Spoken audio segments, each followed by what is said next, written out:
All right, everyone, welcome back to the Business Blast podcast. Today, I have Doug Holt with us. He is a coach, mentor, and entrepreneur. And the first question I have for you, Doug, is what's the best story from your life that has an underlying valuable message? Well, I think the best story that I can think of is back in 2007. I was sitting at a coffee shop in Santa Barbara, California, and I owned two businesses at the time. And by everybody else's terms, I was a complete success. And that's when the reality hit me is I was actually not happy.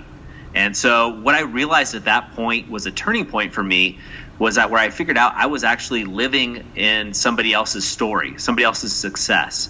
And that was a huge, huge value lesson to me because I was extremely successful in business. I was living in a beautiful place, one of the most beautiful places in the world, but yet I wasn't happy and everybody wanted me to take the path and keep going. And that's when I actually made a pivot. So the valuable message, and I wish I would have got it earlier, is for everybody to kind of take a moment to think about what you really want and not what you should be doing. And what's the most valuable piece of information we should know that's within your expertise or industry? Well, it's a great question. I actually own 6 businesses, so I'm going to give you 2. One is that you need to find someone who's been down the road before, and you need to have balance, right? You need to find somebody who's been down your path and that can make your journey shorter. And the second thing, because I own 2 marketing agencies, is marketing isn't about funnels or anything like that, any tricks. It's all about awareness, just like what you're doing.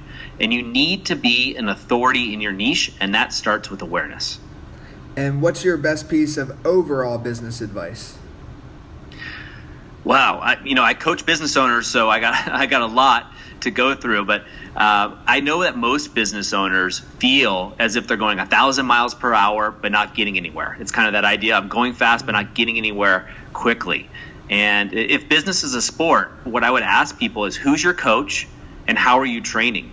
I would look at business more holistically, and I would say, for anybody watching this as a business owner, you really want to make sure that you're moving forward strategically and progressing well. And if you feel like you're stuck, you need to find a way to get out of that as soon as possible. And if you could give your younger self one piece of advice, what would it be? It would be invest more money, time, resources, whatever you can on coaches, mentors, and learning. Take more workshops. I did a lot of this when I was young, but in retrospect, I had a lot more time than I thought I did at the time.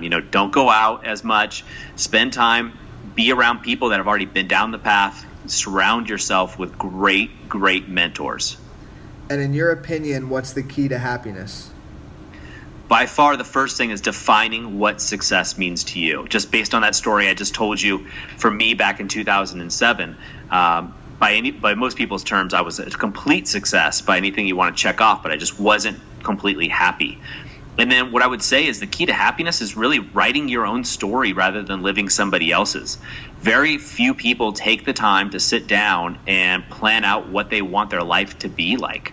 And then realizing every day you get to write into that story and make sure you're a hero of your story, right? You want your story to be a page turner, not a boring book on a shelf that nobody wants to read. And that's perfect. That leads into the next question is, what's the best book you've read and what was the number one thing you learned from it? I gotta say, this was the hardest question of all of mine. I read a ton of books. I probably go through, I listen to a ton of books, probably a couple a week. But the first one that popped into my head is the one I picked, and that was The 4 Agreements by Don Miguel Ruiz. And those 4 things were: be impeccable in your word, don't take anything personally, and that one took me a long time to figure out. Don't make assumptions, and the 4th one, always do your best. And what's your favorite quote and why? Okay, it's a long one, but it's by Teddy Roosevelt, and I've had this on my office for years, if not a decade at this point.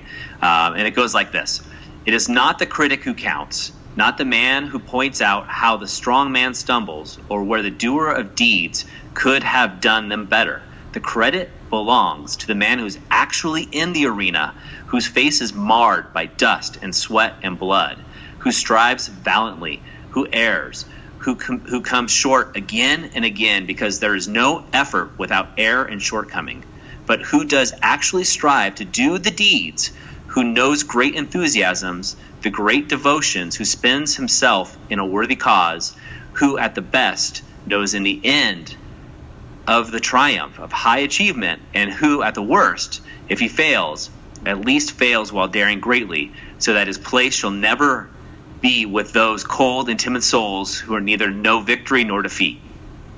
Okay, it's a long one, and it's actually one sentence, but it's a run-on sentence. That is an amazing sentence. I'll send it to you. It is. And it comes from a speech that Teddy Roosevelt did. And what that tells me, I mean, I've been an entrepreneur my whole life, and now that I coach entrepreneurs and business owners, and I've been doing that for a long time, you know, the thing I see is you hear all these people talking a game, but they don't actually get there. They're on social media. They're being trolls, or they're picking apart the doers. The people like you that, you know, you decided to come out with a podcast and come out with this great information. And it's easy for someone to stand on the sidelines and tell you what you should be doing better, tell you what you're doing wrong, you know, while they're sitting on the couch, you know, that kind of Monday morning quarterback. The real hero is the person that's in the arena, the blood, the sweat, the tears that comes from actually doing the work. I love that quote. It means so much to me. Dude, that is one of my favorites now. I have not heard that one before. Thank you for coming on. And last question I have is, where can people connect with you and find you online? Well, I heed my own advice about being omnipresent and being all over. So you can find me all over social media. But probably the best place is just my personal blog, which is DougHoltOnline.com. Perfect, man. Thank you again for coming on, and we'll talk with you soon. Thanks so much. The podcast you just heard was made using Anchor. Ever thought about making your own podcast? Anchor makes it really easy for anyone to get started. It's a one-stop shop for recording, hosting, and distributing podcasts. Best of all, it's 100% free. Sign up now at anchor.fm/new. That's anchor.fm/new to get started.